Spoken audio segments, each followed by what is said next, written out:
คุณกำลังรับฟังสถานีวิทยุพระพุทธศาสนาวัดพิโสภารามฟังธรรมะกับสาระดีๆ FM 102.75เมกะเฮิรตซ์ตั้งอยู่เลขที่43หมู่2ตำบลแก้งเหนือ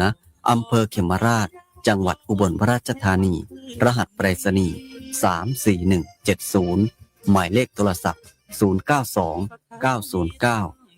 2554ได้รับอนุญาตประกอบกิจการวิทยุกระจายเสียงสำหรับบริการสาธารณะเลขที่ BO-S10-010-0486-56รายการต่อไป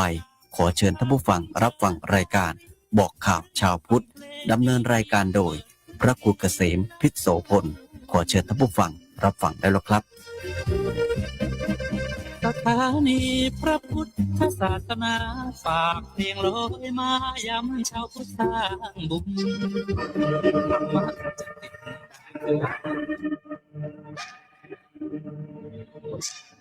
ในช่วงเวลาต่อไปนี้คุณผู้ฟังจะได้พบกับรายการที่นำความรู้ข่าวสารสาระมากมายของชาวพุทธที่ควรรู้ทันต่อเหตุการณ์ปัจจุบันกับรายการ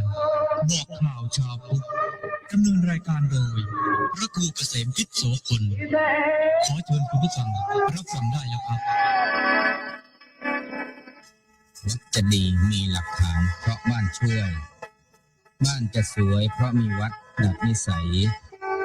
บ้านกับวัดผลัดกันช่วยยิ่งอวยชัยถ้าขัดกันก็บรรลัยทั้งสองทางเมื่อวัดดีศรีสงฆ์ทำรงศาสตร์ประชาราษฎร์เลื่อมใสได้สรรเสริญพระสงฆ์ดีศรีศาสตร์ราชจำเริญเหมือนชวนเชิญให้ชื่นชมนิยมกันวัดจะร้างช่วยกันสร้างอย่าร้างวัดคนเซซัดอย่าซ้ำกรรมของเขาได้ช่วยเหลือเกื้อกูลบุญของเราเด็กยังเยาว์ช่วยพยุงจูงเด็กไปพระต้องนำทำดีเป็นผู้ยิ่ง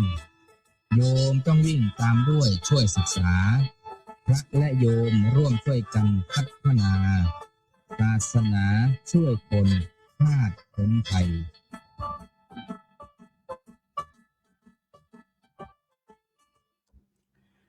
ขอความนอบน้อมแด่พระรัตนตรัยขอถวายความเคารพพระเถรานุเถระทุกรูปที่กำลังติดตามรับฟังรายการบอกข่าวชาวพุทธเจริญพรศรัทธาญาณโยมสาธุชนคนใจบุญทุกท่านทุกคนทุกทิศทั่วไทยที่กำลังติดตามรับฟังรายการบอกข่าวชาวพุทธจากสถานีวิทยุต่างๆที่ญาติโยมติดตามรับฟังได้ซึ่งประกอบไปด้วยสถานีวิทยุคลื่นสาธุเรดิโอ FM 101 เมกะเฮิรตซ์วัดท่าพระยาจักรคลื่น FM 90 เมกะเฮิรตซ์วัดนาล้อมตำบลเขาล้านอำเภอทับสะเกจังหวัดประจวบคีรีขันธ์คลื่น FM 91 เมกะเฮิรตซ์วัดดงไม้งามตำบลชัยเกษมอำเภอบางสะพานจังหวัดประจวบคีรีขันธ์คลื่น FM 99.75 เมกะเฮิรตซ์วัดทางสายตำบลท่องชัยอำเภอบางสะพานจังหวัดประจวบคีรีขันธ์คลื่น FM 96.50 เมกะเฮิรตซ์วัดป่าจริยธรรมตำบลนาดอกคำอำเภอนาดวงจังหวัดเลยคลื่น FM 101.75 เมกะเฮิรตซ์วัดศรีอุดมวงศ์บ้านน้อยหน้าตำบลศรีสงครามอำเภอวังสะพุงจังหวัดเลยคลื่น FM 103.75 เมกะเฮิรตซ์ตำบลไผ่ขวางอำเภอเมืองจังหวัดสุพรรณบุรีคลื่น FM 88.75 เมกะเฮิรตซ์วัดป่าชุมชนฝ่าหวนตำบลหน้าค่ำอำเภอศรีเมืองใหม่จังหวัดอุบลราชธานีคลื่น FM 98.25 เมกะเฮิรตซ์วัดคลองน้ำเย็นตำบลทุ่งย่างเมืองอำเภอคิริมาศจังหวัดสุโขทัยคลื่น FM 102 เมกะเฮิรตซ์วัดผู้จวงตำบลทับหลวงอำเภอบ้านไร่จังหวัดอุทัยธานี คลื่น FM 103.25 เมกะเฮิรตซ์ธรรมจักรด่านช้างวัดชนประชาเทพนิมิตรอำเภอด่านช้างจังหวัดสุพรรณบุรีคลื่น FM 104.75 เมกะเฮิรตซ์ธรรมจักรเกาะแก้ววัดไผ่โรงงัวอำเภอสองพี่น้องจังหวัดสุพรรณบุรี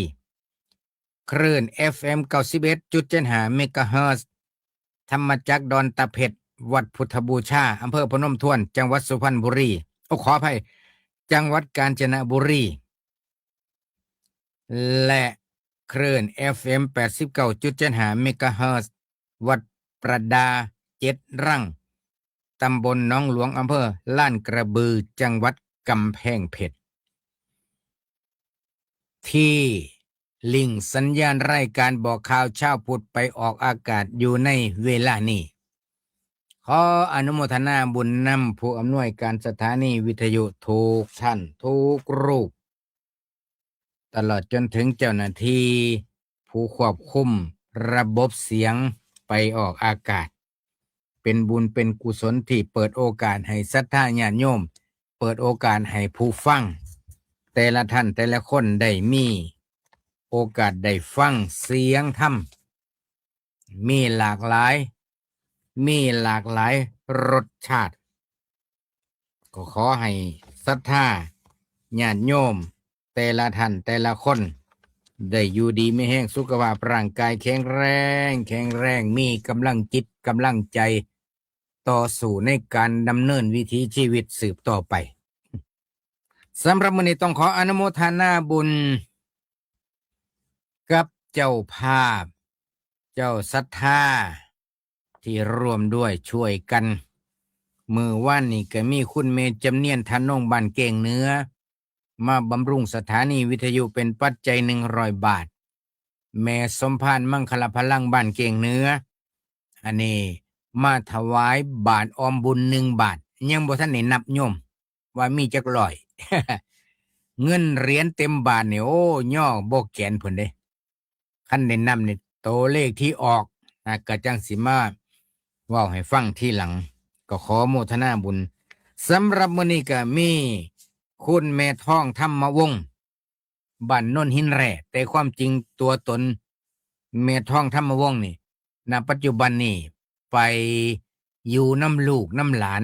อยู่ทางกรุงเทพได้มาร่วมทำบุญใน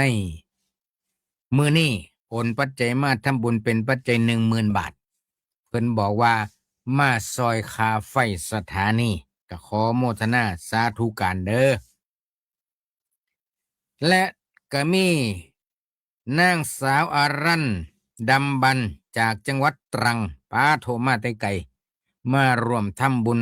ในงานสังฆทานวันที่29 สิงหาคมเป็นปัจจัย200 บาทและก็คุณเกษินีไม้นุชจากนนทบุรีมาร่วมบุญสังฆทานผาป่าสถานีวิทยุในวันที่29เป็นปัจจัย 1,000 บาทก็ขออนุโมทนาบุญนำเจ้าภาพเจ้าศรัทธาทุกท่านทุกคนที่ได้ร่วมด้วยช่วยกันเป็นการสนับสนุนงานเผยแผ่พระพุทธศาสนางานเผยแผ่พระพุทธศาสนานี่ก็มื้อนี้เป็นวันสำคัญอีกซะด้วยก็หลายท่านหลายคนที่มีการทำบุญทำทานด้วยจิตสำนึกระลึกถึงหน้าที่มีกตัญญูส่วนมากก็ปรารภถึงวันแม่นะแม้แต่กระทั่งขณะว่าหนุ่มดีโดไปกวาดศาลาเมื่อวันจัดที่ประชุมก็ยังปรารภว่าศาลาแห่งนี้แม่เคยมารักษาศีลมาเดินจงกรมมานั่งสมาธิอยู่ศาลาแห่งนี้ในสมัยคุณแม่ยังอยู่นี่หนุ่มดีโดก็ยังปรารภคือกันเด้ เจริญพรญาติโยมสู่ขู่สู่คนนี่คือรายการบอกข่าวเช้าพุธซึ่งออกอากาศจากสถานีวิทยุวัดพิษโสภาราม FM 102.75 เมกะเฮิรตซ์ สถานีวิทยุตั้งอยู่ที่เลขที่43หมู่2ตำบลเกียงเหนืออำเภอเขมราชจังหวัดอุบลราชธานีรหัสไปรษณีย์34170หมายเลขโทรศัพท์0929092554มื้อนี้เป็นวันแม่แห่งชาติทางสถานีวิทยุวัดพิโสพารามมื้อนี้ก็ได้ขึ้นภาพงามๆนะในวันที่12สิงหาคม2569วันแม่แห่งชาติน้อมรำลึกในพระมหากรุณาธิคุณอันที่สุดหาที่สุดมิได้คำขวัญวันแม่แห่งชาติ2569จังว่ามื้อนี้ก็ด้วยความคิดฮอดคิดถึงศรัทธาญาติโยม แต่ละท่านแต่ละคนสู่หม่องสู่บอนล่ะนะเดี๋ยวขออนุญาตดื่มน้ำก่อน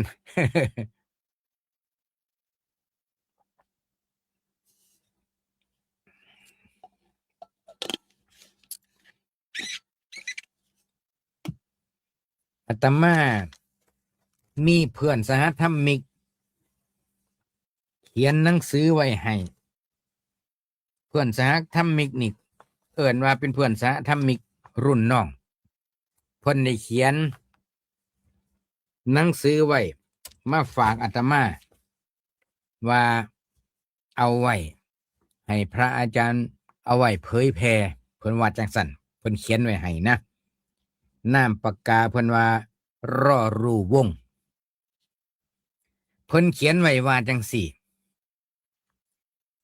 สองมือแม่เฝ้าแต่อุ้มลูกแนบอกสองมือแม่คอยปกป้องผองภัยให้สองมือแม่แกว่งเปล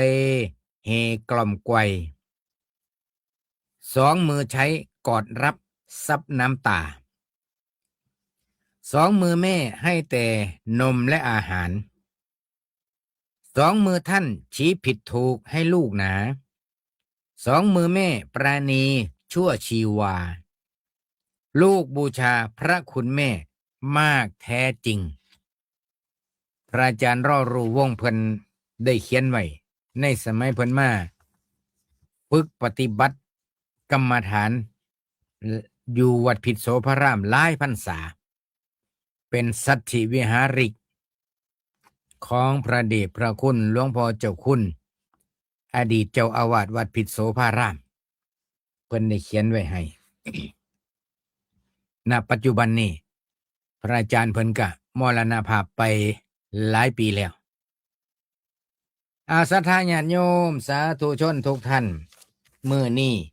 เป็นวันแม่แห่งชาติในบรรดาเฮาทั้งหลายที่ตื่นเช้าขึ้นมามื้อนี้ได้ทำความดีอะไรแล้วหรือยังนะฝากความคิดฮอดคิดถึงมาถึงทุกท่านทุกคนก็แล้วกันก่อนอื่นขออนุญาตทักทายญาติโยมผู้มา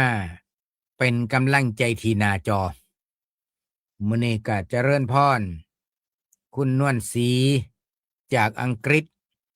เพิ่นได้มาทักทายแล้วก็แม่ค่ำจาก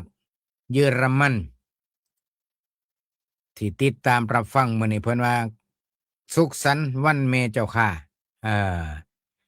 เจริญพรคุณแม่สมหญิงมีชื่อจากลพบุรีที่มาติดตามรับฟังรายการบอกข่าวชาวพุทธนำกันคุณโยมนวลศรีบอกว่าแช่แล้วเจ้าค่ะสาธุโมทนาบุญคุณวิไลวันฟังจากปทุมธานีความจริงกะบ้านเกิดอยู่เขมราชนี่ละแต่ว่าไปเพราะหน้าที่ไปทำหน้าที่ให้ดีที่สุดโยมนวลศรีเพิ่นบอกว่ากราบอนุโมทนาบุญกับทุกท่านด้วยเจ้าค่ะสาธุเจริญพรคุณกรสวยจากบ้านฝ้าหวนทั้งกุดเขาปุ่นนะขอโมทนาทุกท่านทุกคนที่ได้มา สนับสนุนส่งเสริม รายการเผยแผ่ธรรมะมือนี้กะก่อนสิเว้าถึงเนื้อหาสาระเนาะก่อนลืมกับประชาสัมพันธ์ข่าวสารให้วัดให้ว่า ในอำเภอเขมราชในฤดูกาลเข้าพรรษานี่กะวันที่15สิงหาคมนี่มีงานบุญสังฆทานเพลวัดโพตำบลเขมราชอำเภอเขมราชจังหวัดอุบลราชธานีในวันเสาร์ที่15สิงหาคมที่จะถึงนี้นอกจากนี้ก็ยังสิมีพิธีว่างศิลาฤกษ์และอัญเชิญร้อยพระพุทธบาทที่วัดโพเขมราชจึงแจ้งข่าวและบุญมาให้ญาติโยมสาธุชนทั้งหลายได้ทราบทั่วถึงกันถัดมาวันที่16สิงหาคมก็ขอเรียนเชิญเจริญพรร่วมเป็นเจ้าภาพและร่วมงานยกโซฟาอุโบสถทอดผ้าป่าสามัคคีวัดนาเจริญตำบลขามป้อมอำเภอเขมราชจังหวัดอุบลราชธานีในวันอาทิตย์ที่16สิงหาคม2569แจ้งข่าวเล่าบุญมาให้พุทธศาสนิกชนพี่น้องชาวอำเภอเขมราชอำเภอหน้าตาลอำเภอตราการอำเภอกุดขปุ่นปทุมราชนุมานได้รับทราบตลอดจนถึงพี่น้องที่ทั้งสปป.ลาวพี่น้องเคยไปมาหาสู่กันนะตอนนี้น้ำโค้งเต็มฝั่งแค่เม็นพี่น้องนั่งเรือมากะเอิ่นว่าบ่ต้องย่างลงท่าของบ่ต้องย่างขึ้นท่าของนั่งลงเรือแล้วก็ขึ้นเรือก็ย่างโบกี้ก้าวสำบายอันนี้ญาติโยมเพิ่นว่าอาตมาโอ้ยย่านน้ำเห็นน้ำก็ย่านน้ำพอแห้งล่ะเอาแจ้งข่าวเราบุญเด้อ15 16มาถัดมาวันที่20สิงหาคมบุญสังฆทานเพลวัดบ้านเก่งลักดานบ้านไม่เมืองทองซื้อวัดเพิ่นตั้งซื้อใหม่วัดศรีเมืองสุขรัตนารามนะเดิมที่ชาวบ้านหูจักกันก็คือวัดบ้านเก่งลักดานงานบุญสังฆทานเพลในวันที่20สิงหาคม2569ทั้งอาจารย์เลขาพระดาศักดิ์โชติโยเลขานุการเจ้าคณะตำบลหนองผือเพิ่นได้มานิมนต์ให้อาตมาเป็นองค์เทศน์ในวันสังฆทานเคยไปร่วมบุญนำเพิ่นประจำก็เป็นว่าวันพฤหัสบดีที่20สิงหาคม2569ที่วัดแก่งลักดันมีบุญสังฆทานกับพอกันศรัทธาญาติโยมท่านใดสิไปร่วมบุญงานวัดใดก็ตามอัธยาศัยก็ขอเรียนเชิญเจริญพรสู่ขู่สู่คนก็แล้วกันเด้อแล้วก็นอกจากนี้ก็เจริญพรคุณแม่จงรักโสพลที่ฟังทางแอปโอ้เพิ่นทันสมัยเนาะมื้อนี้ฟังทางแอปฟังในแอปมือถือดังนั้นญาติโยมท่านใดมาพอตอนนี้ก็ซอยกันบอกกันต่อๆไปเด้อผู้ใดมีโทรศัพท์มือถือไหนมีอินเทอร์เน็ตอยู่แล้วติดตั้งแอปในค่าย Android เข้าไปที่ Play Store เขียนซื้อค้นหาเลยว่าวิทยุพุทธศาสนาทั่วไทยวิทยุพุทธศาสนาทั่วไทยเขียนภาษาไทยนี่ละ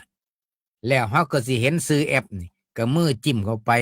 มันใส่เวลาติดตั้งบ่ถึงนาทีติดตั้งลงในโทรศัพท์มือถือเสร็จสับเรียบร้อยโยมไปอยู่มุมใดก็ฟังได้ถ้าหาว่ามีอินเทอร์เน็ตมี Wi-Fi ด้วยความเอื้อเฟื้อเผื่อแผ่จากวัดป่าจริยธรรมพระครูจริยสารธรรมอดีตเจ้าอาวาสอดีตเจ้าคณะอำเภอกับลูกศิษย์เป็นผู้สร้างแอปนี่ขึ้นมาเพิ่นให้ลูกศิษย์ ลูกศิษย์ที่ซอยเหลืองานพระศาสนาในพรรษานี้ก็ล่าบวช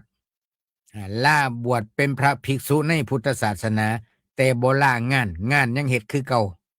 บวชเป็นพระภิกษุแล้วก็ทำงานคงเดิม เพียงแต่ว่ามีภาระหน้าที่กิจของสงฆ์เพิ่มขึ้นก็เป็นบุญบารมีเจริญพรคุณ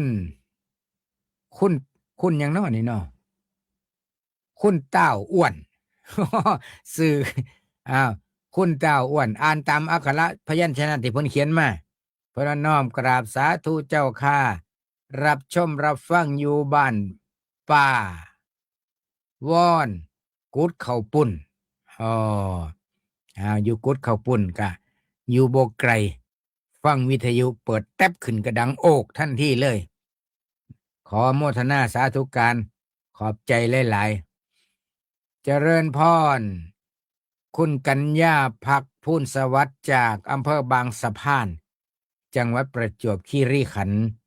เพิ่นบอกว่าแช่ให้แล้วเจ้าค่าท่านพระครูเจริญพรอยู่ดีมีแห้ง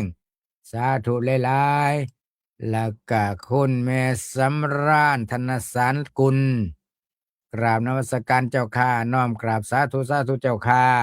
เจริญพรอยู่ดีมีแห้งคุณนวลศรีเพิ่นบอกว่าขอให้แม่ทุกท่านจงมีแต่ความสุขและขอให้สุขภาพแข็งแรงกันทุกท่านเด้อนะกันญาติโยมก็อาศัยซื้อนี่เผยแผ่หรือว่าอวยพรให้บรรดาคุณแม่น้ำกันเป็นการให้กำลังใจซึ่งกันและกัน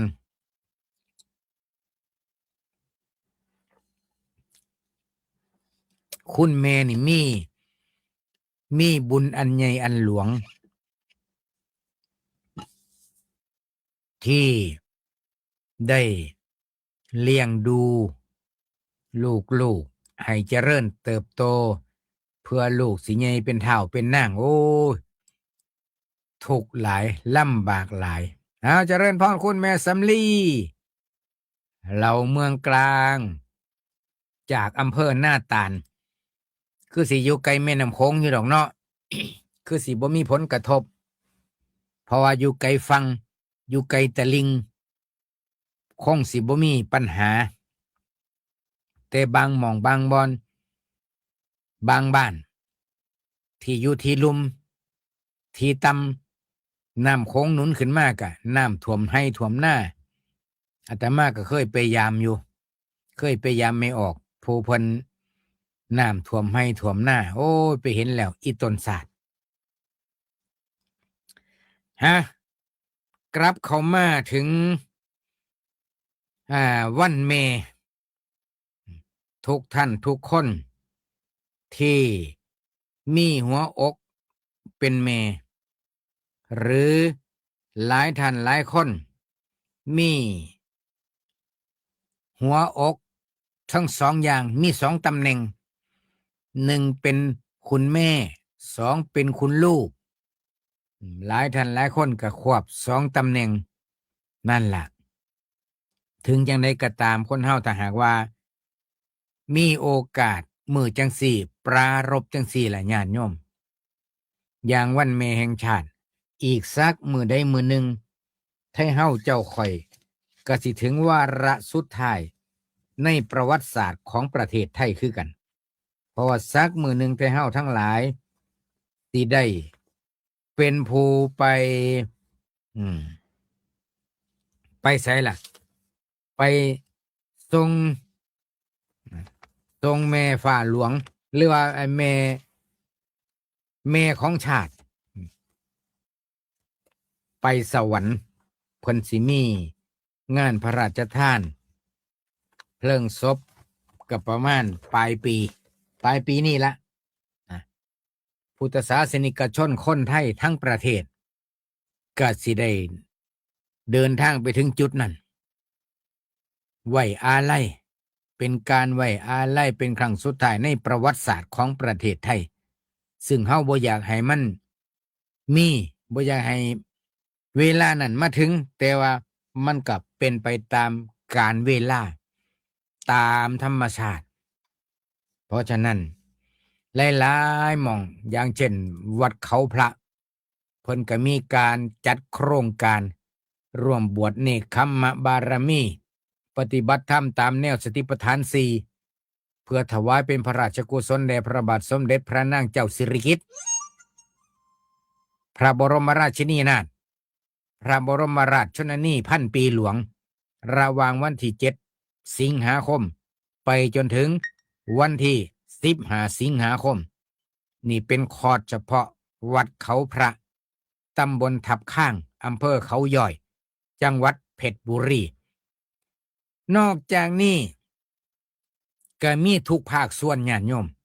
ที่ทำเป็นโครงการเป็นราชการและที่บ่ได้ทำเป็นโครงการราชการก็มีเกือบทุกวัดนะเพราะว่าหูจักกันดีในภาระหน้าที่อย่างเช่นมื้อนี้ตอนเช้าส่วนราชการประจำอำเภอทุกอำเภอก็มีการทำบุญตักบาตรนะมีการทำบุญตักบาตรถวายเป็นพระราชกุศลตามที่กล่าวมานี่ทุกอำเภอในประเทศไทยนี่ก็ด้วยจิตสำนึกระลึกถึงหน้าที่มีความกตัญญูอันนี้ก็ถวายเป็นพระราชกุศลแด่สมเด็จพระนางเจ้าสิริกิติ์ทั่วราชอาณาจักรก็มีขอวัดปฏิบัติจังสี่ก็ขออนุโมทนาบุญ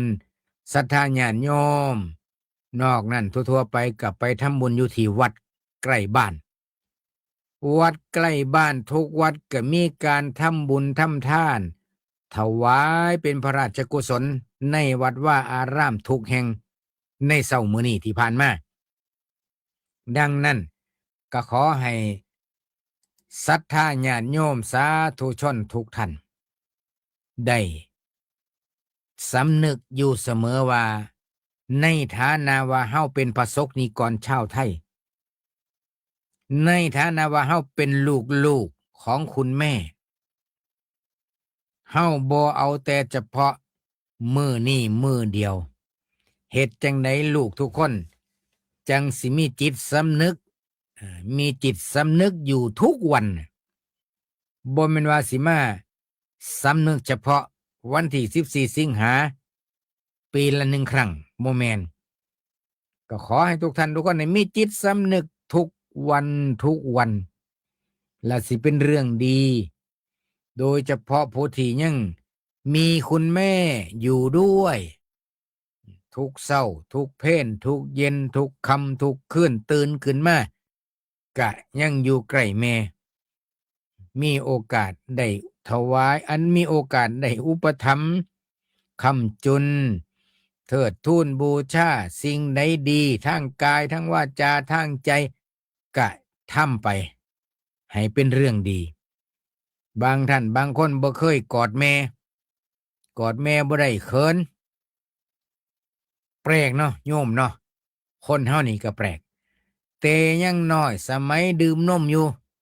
บ่อยากหนีจากอกแม่บ่อยากหนีจากห่างแม่แต่ว่าบัดใหญ่เติบโตมาบ่อยากใกล้แม่บางคนก็เป็นนักเข้าถึงเวลาแม่ป่วยก็บ่อยากเข้าใกล้แม่นักเข้าบ่ว่าแต่บ่อยากเข้าใกล้แม่ซ้ำสิมาป้อนข้าวป้อนน้ำป้อนยาอันนี้ก็ยากเกี่ยงกันคันแนวนี่ก็บ่เป็นท่านะโยมนะเอิ้นว่าหูจักบุญคุณซื่อๆแต่ว่าบ่ถือโอกาสสิตอบแทน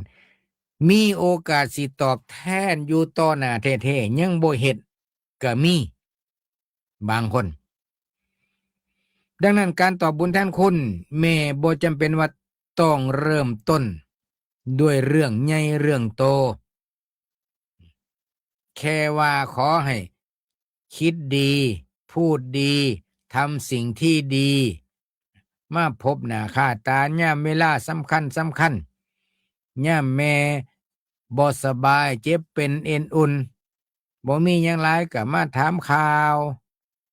มาเว้ามาคุยมาชวนเว้าชวนคุย แสดงออกถึงว่าความเป็นห่วงเป็นใยจงรักภักดีคันหากว่าอยู่ไกลกันเกินมาบ่ได้บ่สะดวกในการเดินทางไกลโทรศัพท์ก็มีในยุคสมัยปัจจุบันก็ง่ายโทรคุยได้นำเห็นหน้ากันนำเครื่องไม้เครื่องมืออำนวยความสะดวกมีเบิดโยมแต่บางคนปานนั้นก็ยังทำไม่ได้ไม่ว่างไม่มีเวลาโอ้ยโยมเอ้ยนาฬิกาเครื่องหนึ่งซื้อตั้งแพงแต่บ่มีเวลา เงึดบ่โยมว่าเป็นตะเงึดบ่นี่ถ้าคนจังซี่นะผู้จังซี่ก็ยังมีอยู่ดังนั้นเด้อพ่อแม่พี่น้องทั้งหลายยามบางครั้งบางคราวเนี่ยพ่อแม่บ่ต้องการหยังหลายจากลูกดอกเพียงแต่ว่าให้ได้เห็นหน้าแน่เห็นลูกมีความรับผิดชอบ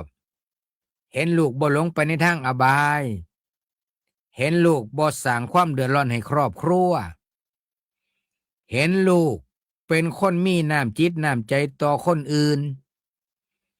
เห็นลูกสามารถดูแลตัวเองได้ซอยเหลือสังคมได้สิ่งเหล่านี้ที่กล่าวมานี่ถ้าพ่อแม่หูจักพ่อแม่หูพ่อแม่เห็นพ่อแม่ก็มีความสุขเป็นความสุขของแม่การตอบบุญแทนคุณบ่แม่นเพียงว่าซื้อของมาฝากในวันสำคัญเท่านั้นบ่ได้หมายเอาสำนี้นะบ่ว่าถึงวันแม่แล้วไม่มีอะไรซื้อนี่ไปฝากแม่หน่อยแต่ว่าจิตใจการแสดงออกกิริยาท่าทางอาการเสวนาก็บางท่านบางคนก็ว่ายุ่งยากอยู่น้ำครอบครัวไปหาแม่บ่ได้นี่ จังสี่ก็มีนะสังคมมนุษย์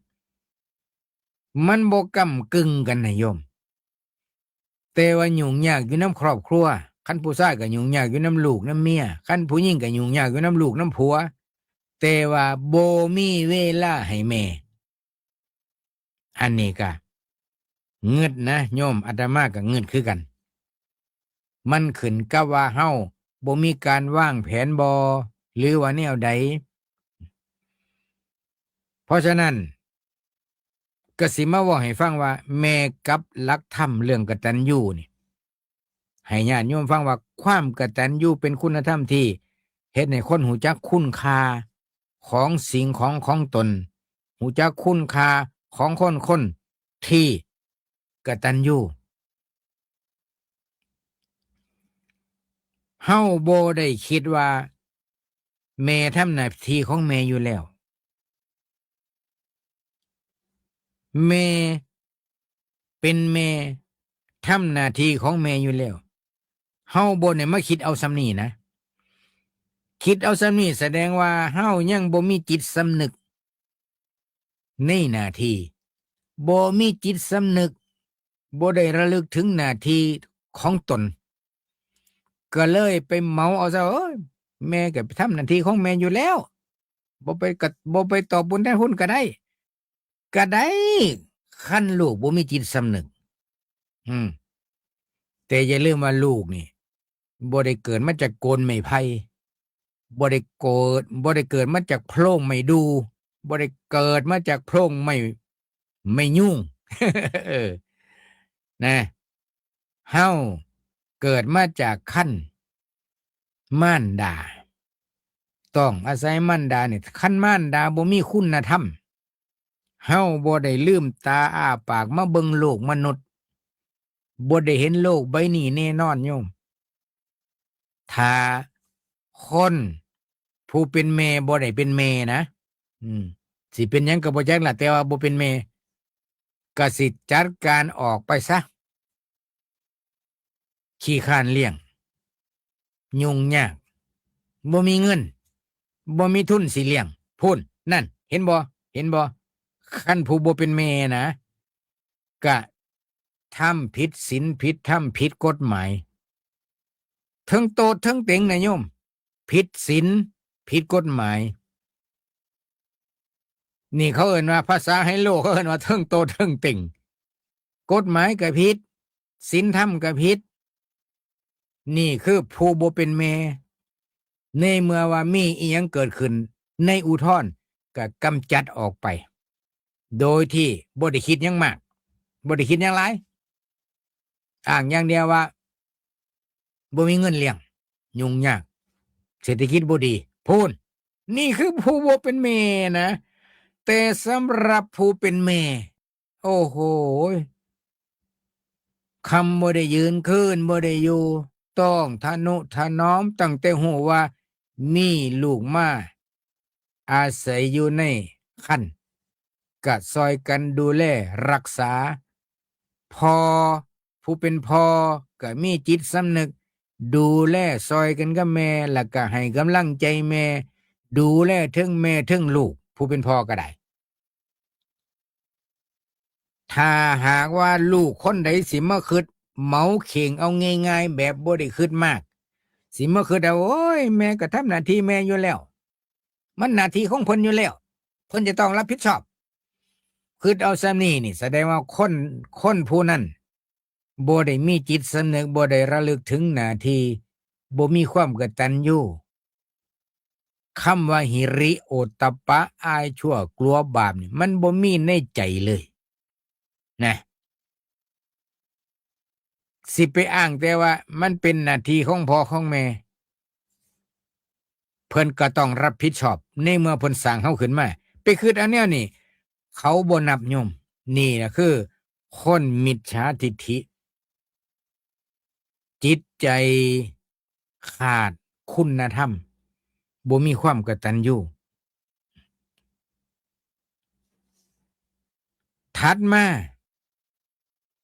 สิ่งที่แม่อยากได้อยากเห็นแม่บ่ได้ต้องการเงินจากลูกเพียงอย่างเดียวนะแต่ว่าแต้วแม่พออยากได้จากลูกก็คืออยากเห็นลูกเป็นคนดีมีกตัญญูรู้หน้าที่เป็นคนดีของสังคมเป็นคนดีของวงตระกูลนั่นคือพ่อแม่อยากได้อยากเห็นอยากมีอันนี้ก็ฝากให้พุทธศาสนิกชนเฮาสู่ขู่สู่คนได้คิดนะได้คิดให้มากๆคิดให้มากๆคิดให้ละเอียดว่าคุณพ่อคุณแม่นี่แม่นสิเพิ่นจังได๋ก็ตามเฮาต้องใส่ใจบ่แม่นโอ้ผู้ลางคนยามสิออกงานสังคมบางอย่างก็บ่กล้าบ่อยากให้พ่อให้แม่มาย้านเขาฮู้ว่าเฮามีพ่อมีแม่เป็นคนบ้านนอกอันนี้ก็บ่แม่นแนวแสดงว่าลูกผู้นั้นมองบ่เห็นคุณค่าของพ่อของแม่เลยคุณค่าของพ่อของแม่นี่ประเมินราคาบ่ได้นะโยมคุณค่ากับค่าราคานี่มันต่างกันนะดังนั้นเมื่อเฮาเจริญเติบโตขึ้นมาแนวใดเฮาสิพ่อเวลา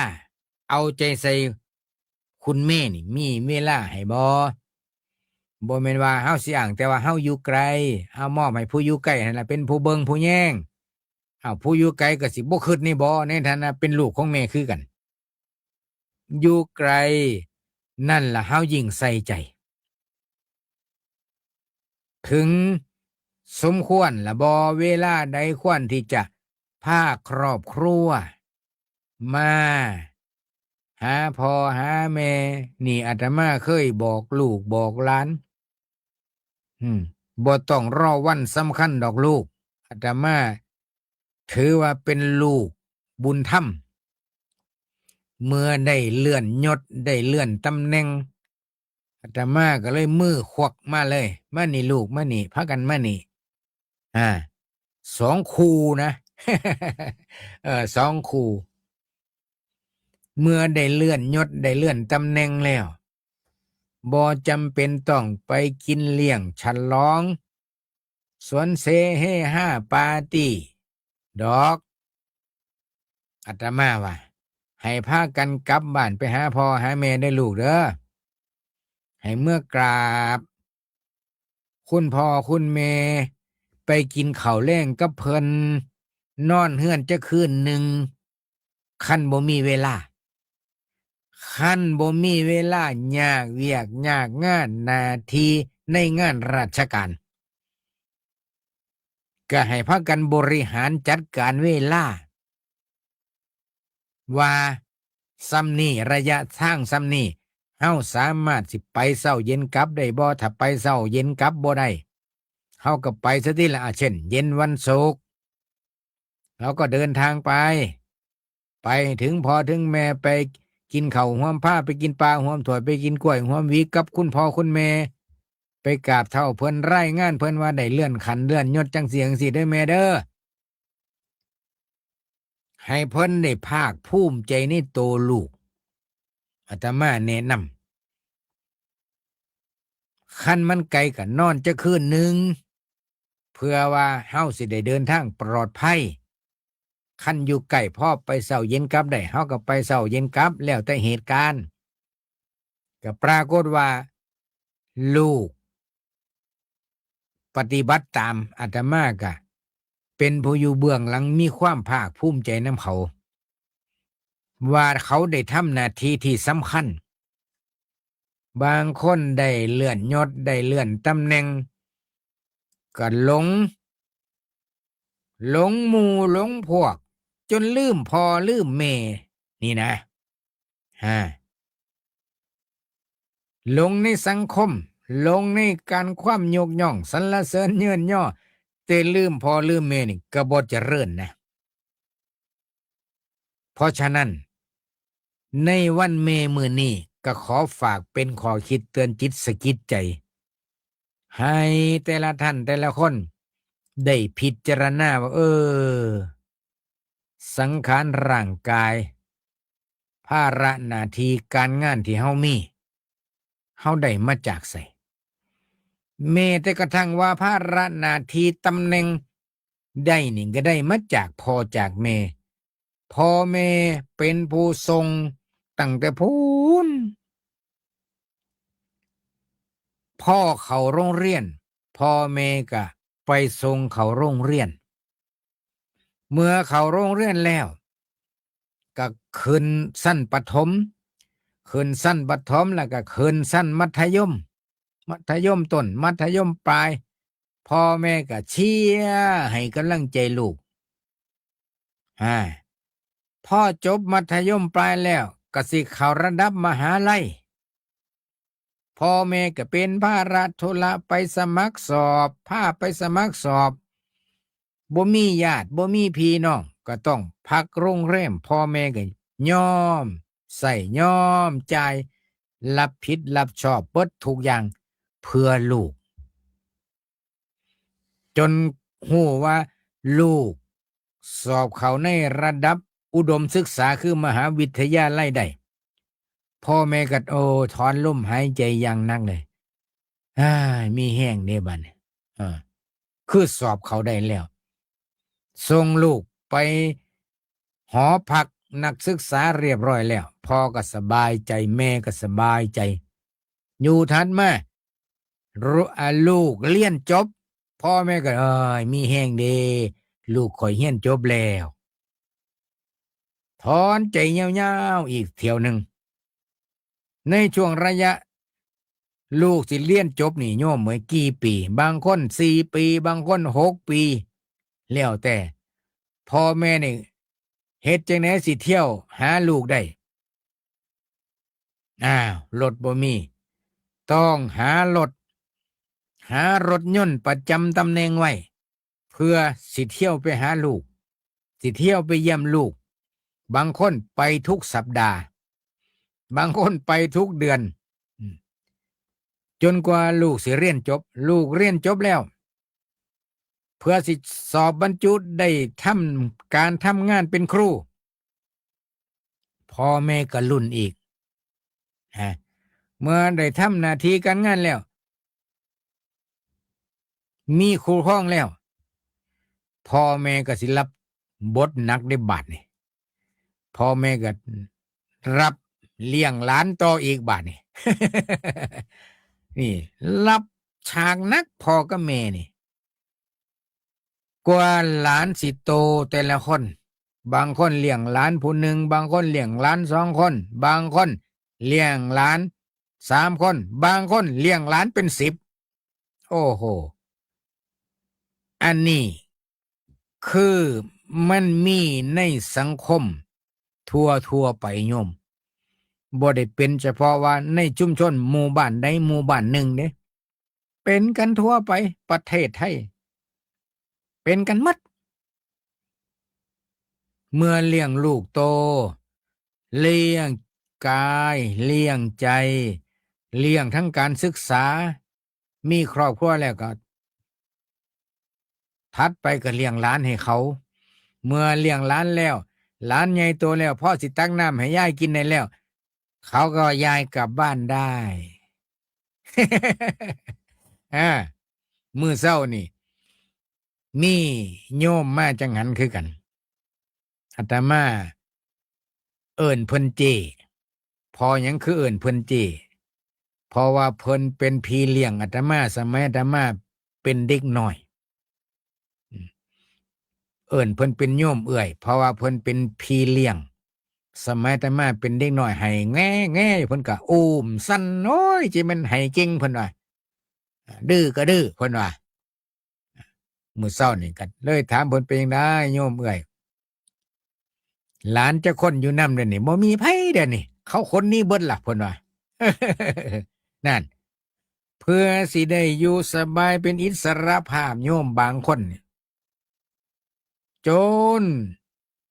ย่างซี่พุ่นใดเพื่อสิได้เป็นอิสรภาพนี่คือคุณแม่บางท่านเป็นถึงขนาดนั้นคันผู้เป็นลูกยังบ่เกิดจิตสำนึกบ่ระลึกถึงหน้าที่นี่ก็จักสิว่าจังไดเพราะนั้นลูกควรจะใส่ใจคุณพ่อคุณแม่นับตั้งแต่คำพูดที่อ่อนโยนกับคุณพ่อคุณแม่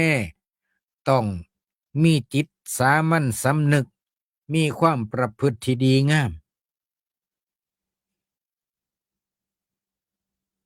เป็นยังไงแม่สบายดีบ่สุขภาพเป็นยังไงเป็นยังไงแน่ก็ถามบ่ว่าได้ยินแม่ว่าโอ้กูเจ็บหันปวดนี่สู้มันก็ธรรมดาละผู้เฒ่า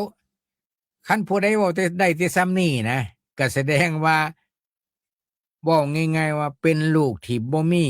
ความอ่อนโยนบ่มีการเอาใจใส่กับพ่อกับแม่ก็สิเว้าดิบๆเฮ้ยธรรมดาแหละผู้เฒ่ามันก็ธรรมดาแสดงว่าเฮาบ่มีสำนวนโวหารอีหยังในการสิเจรจาให้เพราะถูกหูถูกใจแม่นี่เฮาเฮ็ดบ่ได้เลยนะก็สิไปอ้างแต่หลักธรรมดาอย่างเดียว มันก็เกินไปก็ซ้ำกันกับโยมนี่ล่ะซ้ำกับคนเฮากินข้าวอาหารเป็นหยังคือต้องปรุงข้าวเป็นหยังคือต้องนึ่งให้นุ่มให้อ่อนให้หวานให้ฮ้อนๆคันมันนุ่มมันนวลมันอ่อนมันฮ้อนมันอุ่นมันก็แซ่บมันก็ดีกว่ากินข้าวเย็นๆแข็งๆแม่นบ่ล่ะอาหารทุกอย่างเป็นหยังบางคนคือเลือกสถานที่กินก็เพื่ออยากให้มันมีบรรยากาศนั่นแหละแต่เฮาก็ยังฮู้จักว่าอยากหากินบรรยากาศบ่เทื่อเฮาสิให้แม่สักอย่างคือบ่หาบรรยากาศแน่นะมีแต่ว่าธรรมดาแหละผู้เฒ่าแค่นี้มันก็บ่มีสำนวนโวหารบ่มีศิลปะบ่มีวาทศิลป์เกินเขาเอิ้นว่าไม่มีวาทศิลป์ไม่มีวาทศาสตร์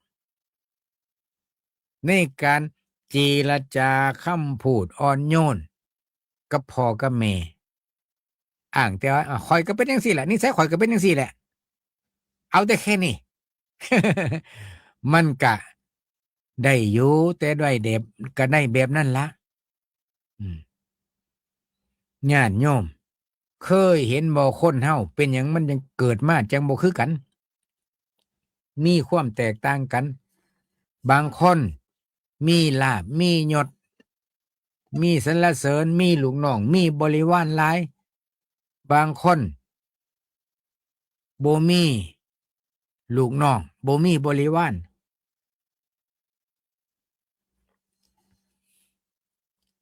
โยมเคยเห็นบ่ล่ะเศรษฐีมีเงินแต่หาลูกน้องสักคนที่จะส่งกาแฟให้ดื่มก็บ่มีนี่ก็มีคือกัน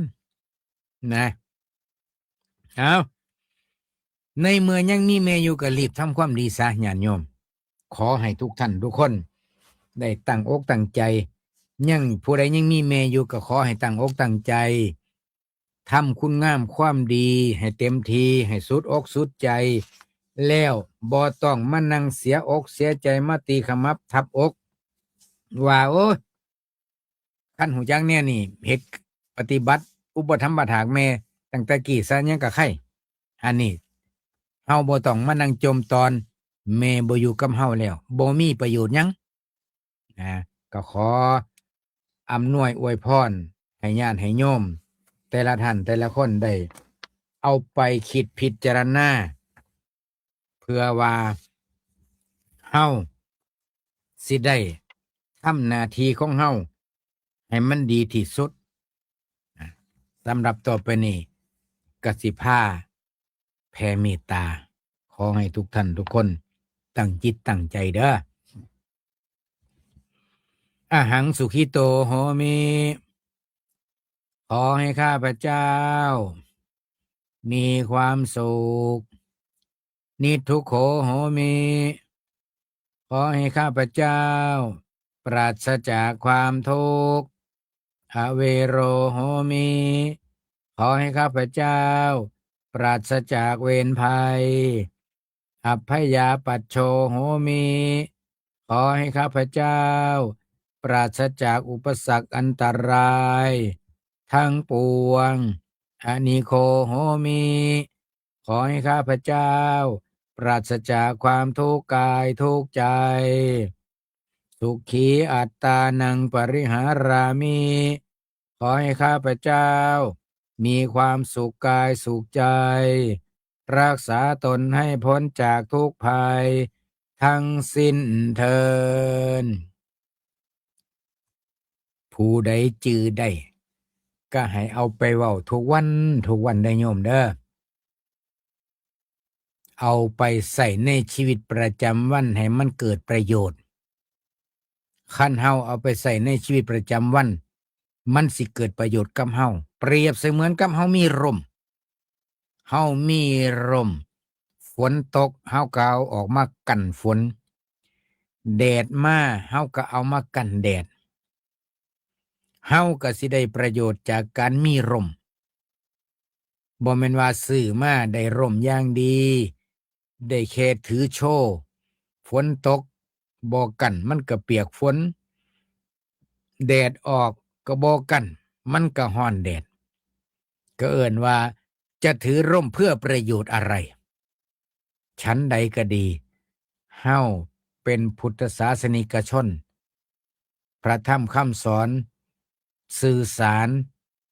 พุทธศาสนาเพิ่นเผยแผ่อยู่ทุกมื้อนี้เฮามีหลายช่องทาง